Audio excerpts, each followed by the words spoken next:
اختر رضوی صاحب انڈیا سے ہم سے سوال کر رہے ہیں کہ سر علم الفقہ کے حوالے سے آپ کی کیا رائے ہے کہ کیا اس کو معتبر علوم میں شمار کیا جاتا ہے یا جیسے کئی علماء کا خیال ہے کہ رطب و یابس سے بھرا ایک علم ہے؟ میں سمجھا دیتا ہوں اختر رضوی صاحب، دیکھیے گا کہ کوئی بھی فن ہے، فن حدیث ہے، فن فقہ ہے، فن تفسیر ہے،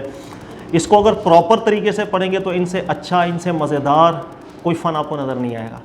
علم الفقہ کو بھی اگر پراپر طریقے سے پڑھا جائے گا، ان کے پہلے اصول جو علماء نے متعین کیے ہیں وہ سمجھے جائیں گے، اس کے بعد اس کو پڑھا جائے گا تو اس سے زیادہ مزیدار فن آپ کو کوئی ملے گا بھی نہیں۔ دیکھیے گا بہت سی چیزیں ایسی ہیں جس کو پراپر طریقے سے نہ پڑھا جائے، بلکہ دنیا میں جتنے بھی فنونات ہیں، آپ میڈیکل کی مثال لے لیں، آپ پراپر طریقے سے میڈیکل نہ پڑھیں اور آپ لوگوں کا علاج کرنا شروع کر دیں تو آبویسلی آپ نقصان کریں گے لوگوں کا، اس میں کوئی شک ہے؟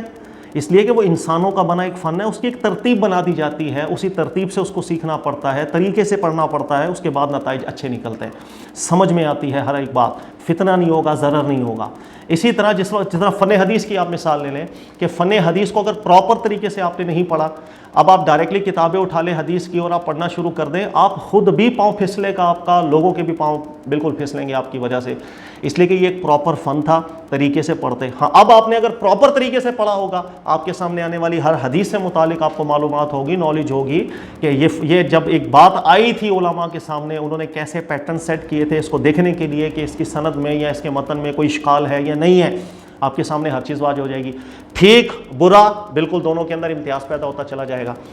اسی طریقے سے علم الفقہ ہے کہ علم الفقہ کو پراپر طریقے سے اگر آپ پڑھیں گے تو یہ جو فقہ کی کتابیں ہیں یہ اتنا علمی خزانہ آپ کو محسوس ہوں گی جس کی انتہا کوئی نہیں، لیکن پراپر طریقے سے اگر آپ نہیں پڑھیں گے تو پھر ظاہر ہے کہ وہ ایک عجیب چیزیں آپ کو نظر آ رہی ہوں گی۔ آپ کوئی بھی فقہ کی کتاب اٹھا یار یہ کیا لکھ دیا، یار یہ کیا مسئلہ، یہ علم الفقہ ایک بنیادی اصول کے اوپر چلتا ہے کہ علم الفقہ کا مطلب ہے جہاں آپ نے چوں بھی بلا دلیل نہیں کرنی، یہ اتنا زبردست استدلالی فن ہے، لیکن اس کو اسی طریقے سے پڑھیں گے جس طریقے سے علماء نے ذکر کیا، اس کے اصول متعین کیے، پھر مزہ آتا ہے۔ علم الفقہ ایک میدان ہے جس کے اندر آپ بھی داخلہ لے سکتے ہیں، میں بھی داخلہ لے سکتا ہوں، کسی بھی فقہ میں، فقہ حنفی میں، شافعی میں، مالکی میں، حنبلی میں، اور وہاں اپنی رائے دے سکتا ہوں، لیکن انہی اصولوں کے ساتھ جو پیٹرنز علماء نے سیٹ کر دیے ہیں۔ فقہ کے اندر جتنے بھی فقہ یہ جائز اور ناجائز کی بحثیں جو ہوتی ہیں، حلال حرام، جائز ناجائز، مکروہ سنت، یہ جو ابحاث پوری کی جاتی ہیں کسی بھی چیز کا حکم شرعی متعین کرنے کے لیے، یہاں ہر چیز آپ کو دلیل سے بیان کرنی پڑے گی۔ آپ کوئی جملہ کہہ رہے ہیں اس پہ بھی دلیل دینی پڑے گی، آپ کوئی اصول بیان کر رہے ہیں اس پہ دلیل دینی پڑے گی، آپ عام کو مخصوص کر رہے ہیں دلیل دینی پڑے گی، مطلق کو مقید کر رہے ہیں دلیل دینی پڑے گی، آپ کسی چیز کا اطلاق کامل ثابت کر رہے ہیں تو نقص پہ دلیل دینی پڑے گی، نقص ثابت کر رہے ہیں تو اطلاق کامل توڑنے پہ دلیل دینی پڑے گی، ہر چیز پر یہاں دلیل دینی پڑتی ہے، پھر نتائج سامنے نکالنے پڑتے ہیں۔ اس لیے علم الفقہ جو ہے، اس کی جتنی بھی کتابیں آپ پڑھ لیں، یہ مختلف تحقیقات پر مبنی ایک انبار ہوتا ہے، وہاں پر آپ کو ایک قول کی ایک تحقیق نہیں ملتی، وہاں پر ایک قول کی 100 تحقیقات ملتی ہیں، 50 تحقیقات ملتی ہیں۔ پھر آپ جس وقت استدلالات ہر ایک کے پڑھتے ہیں، آپ کی بھی ذہن میں وسعت پیدا ہوتی ہے اور بآسانی انسان منتخب بھی کر لیتا ہے کہ کس کی بات دلیل میں سب سے زیادہ مضبوط بنتی نظر آ رہی ہے، اسی کو مفتہ بھی قول قرار دیا جاتا ہے۔ یہی ایک مسلمہ ضابطہ علم الفقہ کہ ہر وہ قول جو من حیث الدلیل اقوا ہوگا مفتہ بھی ہوگا، جس بات کی دلیل جتنی زیادہ مضبوط ہوگی اسی پر فتویٰ ہوگا۔ اس پیٹرن سے اگر علم الفقہ کو نہیں پڑھا جائے گا، ہم صرف اسی جس طرح حدیث کی کتابیں اٹھا کے ڈائریکٹلی حدیثیں پڑھ لیں، فقہ کی کتاب اٹھا کر کے ڈائریکٹلی اس کی صرف عبارات متون کی پڑھنے لگ جائیں، کچھ سمجھ میں نہیں آتا، بلکہ کبھی کبھی تو ایسا لگے گا یہ کیا لکھ دیا، یہ کیسے لکھ دیا، یہ کیوں لکھ دیا، کبھی بھی سمجھ میں نہیں آئے گا۔ تو جو علوم ہیں، جو فنون ہیں، اس کو پراپر طریقے سے ہی ہمیشہ پڑھنا چاہیے،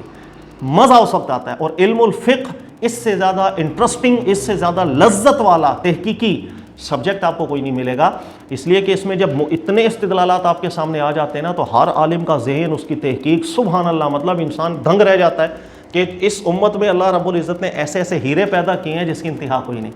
اور یہاں بالکل یہ تصور علم الفقہ کے اندر نہیں ہوتا کہ جو فقہ حنفی کا محقق ہے تو اس نے آنکھیں بند کر کے صرف فقہ حنفی کے قول کو ہی مفتوی قرار دینا ہے، یہ بالکل علم سے نا واقفیت کی بات۔ آپ فقہ حنفی کے محققین کو پڑھ لیں، وہ دلیل کے اندر بات کریں گے، جو بات مضبوط ہوگی من حیث الدلیل اسی پر ہی ہمیشہ فتویٰ دیا کرتے ہیں، اسی کو واضح کر کے جاتے ہیں، متعین کر کے جاتے ہیں، راجح کر کے جاتے ہیں۔ میں اس کی مثال سے سمجھاتا ہوں آپ کو. جیسے فقہ کی آپ کوئی بھی کتاب اٹھا کر کے دیکھ لیں. اچھا وہ کتاب اٹھائیں گے, مثلا پہلا وضو کا چیپٹر آپ نکال لیں, تو آپ وضو کے چیپٹر میں دیکھیں گے تو بہت سے مسائل کی پوری فہرست لکھی ہوگی. مثلا وضو کے اندر چہرے دھونے کے مسائل وہاں لکھے ہوں گے کہ اگر آپ کے بال زیادہ گھنے ہیں تو کھال دھونا فرض نہیں, صرف بالوں کے اوپر پانی بہہ جائے گا آپ کا وضو ہو جائے گا. اسی طریقے سے ناک کے اندر دھونا فرض نہیں, ناک کا باہر حصہ دھونا فرض ہے. یہ آنکھوں کا دھونا فرض ہے, آنکھوں کے اندر کا دھونا فرض نہیں. اسی طریقے سے بھئی بووں کے بال گھنے ہیں تو کھال دھونا فرض نہیں. اگر آپ کے کسی کے جلد کے اوپر کوئی زخم ہو گیا, پاپڑی بنی ہوئی ہے, تو بس اس کے اوپر سے پانی بہا دیا وضو ہو جائے گا. پاپڑی چھیلنا, نیچے جلد پر پانی بہانا فرض نہیں. اگر کوئی جرم لگا ہوگا اتار دیں, نہیں اتارا تو وضو نہیں. یہ پوری ابحاث آپ کو ملتی ہے فقہ کے. اب انسان حیران ہو جاتا ہے یار اتنی باریک چیزیں کہاں سے نکالنی انہوں نے, تو انسان نہیں سمجھ پائے گا کہ یار یہ پتہ نہیں کیا ٹھوکتے چلے جا رہے ہیں. لیکن علم الفقہ کے مزاج سے واقف انسان جانتا ہے کہ علم الفقہ جن بنیادوں پر چلتا ہے, جن اصولوں پر چلتا ہے, وہ ایک الگ چیز, وہ ایک الگ جہت ہے. میں اس کی اب مثال آپ کو دیتا ہوں, دیکھیے گا یہ جتنے مسئلے چہرے کے آپ کو سمجھ میں آئیں گے. رسول اللہ صلی اللہ علیہ وسلم کے بعد ظاہر ہے اتنا دور گزر چکا ہے, لوگوں کے ہزاروں مسائل ہیں جو علماء سے آ کے پوچھتے تھے. بھئی ہمیں بھی آج بہت سے لوگ آ کے پوچھتے ہیں کہ یار میں نے میرے چہرے پہ لگا تھا, میرا وضو ہو گیا یا نہیں, یہ صورتحال ہے, میرا وضو ہوگا یا نہیں ہوگا, سوالات تو آتے تھے. اب اس کو حل کرنے کے لیے اصول متعین کیے گئے. امام ابو حنیفہ رحمۃ اللہ تعالیٰ علیہ کا ایک اصول ہے, وہ میں سمجھاتا ہوں. دیکھیے گا یہ مسئلے کیسے, آپ مزہ آئے گا آپ کو فقہ پڑھنے کے لیے کہ علماء نے نتائج کیسے نکالے. کسی بھی چیز کا حکم اللہ تعالیٰ نے قرآن میں ذکر کیا یا طریقہ ذکر کیا, جیسے وضو ہے, نماز ہے, روزہ ہے, زکوٰۃ ہے, حج ہے. اب اس کے اندر فروعی حوالے سے لوگ جب بھی مسئلہ پوچھنے کے لیے آتے ہیں, امام ابو حنیفہ فرماتے تھے اس فروعی مسائل کے جواب کے لیے قرآن پاک میں موجود جو اللہ کا حکم ہے اس کے اندر اس متعلق جس بارے میں اس نے سوال کیا, جیسے چہرے سے متعلق سوال تھا, چہرے کا لفظ قرآن میں ذکر ہے یا نہیں, فَاغْسِلُوا وُجُوهَكُمْ, اللہ نے فرمایا چہرے کو دو. جب تک یہ لفظ گرامیٹیکلی اپنے معنی کے لحاظ سے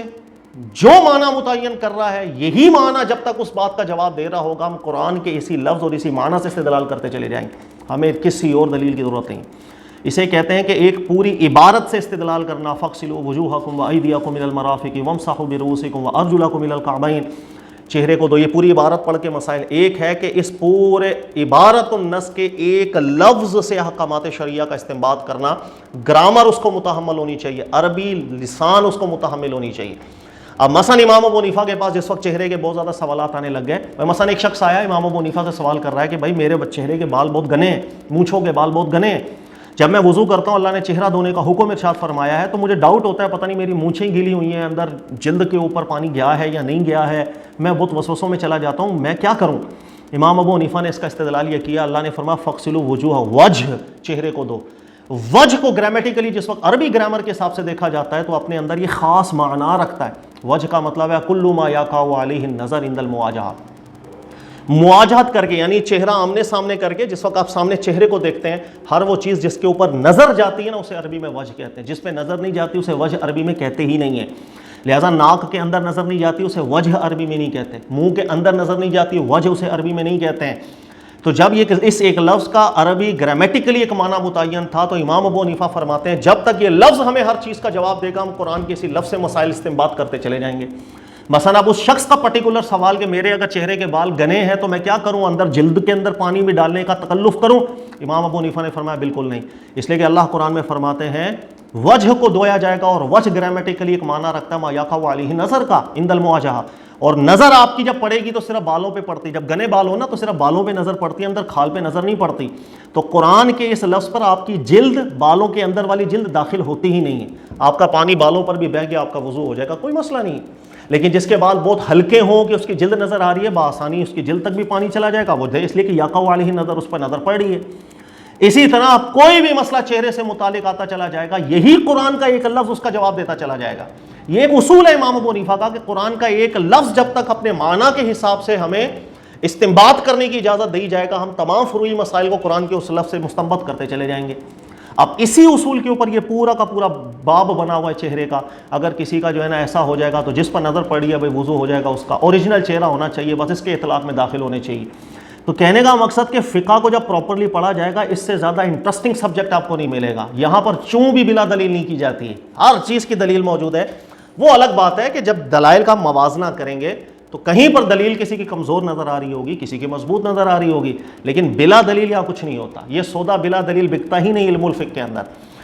جس طرح فن حدیث کو جس وقت ایکسپرٹیز کے ساتھ آپ پڑھتے ہیں مزہ آتا ہے، اور آپ اللہ کا شکر ادا کرتے ہیں کہ اللہ نے ایسے ہیرے ہمیں دیے ہیں، کوئی ایک حدیث ایسی نہیں بچی ہوگی کہ جس کی سند متن کو علماء نے چیک نہ کیا ہو، دیکھ نہ لیا ہو ٹھیک ہے یا غلط ہے، اللہ کا ایسا فضل رہا ہے۔ اسی طرح علم الفقہ میں جب پراپرلی انسان پڑھتا ہے، اللہ کا شکر ادا کر رہا ہوتا ہے کہ اللہ نے ایسے ہیرے پیدا کیے ہیں کہ ہر مسئلے کو قرآن سے ایسا استدلال کیا، انہوں نے ایسا نتائج نکالنے کی کوشش کی۔ اللہ تعالیٰ سب کو اجر سے نوازے۔ اختر رضا عیسیٰ، مجھے امید ہے بات سمجھ میں آ گئی ہوگی۔ جزاک اللہ خیرہ۔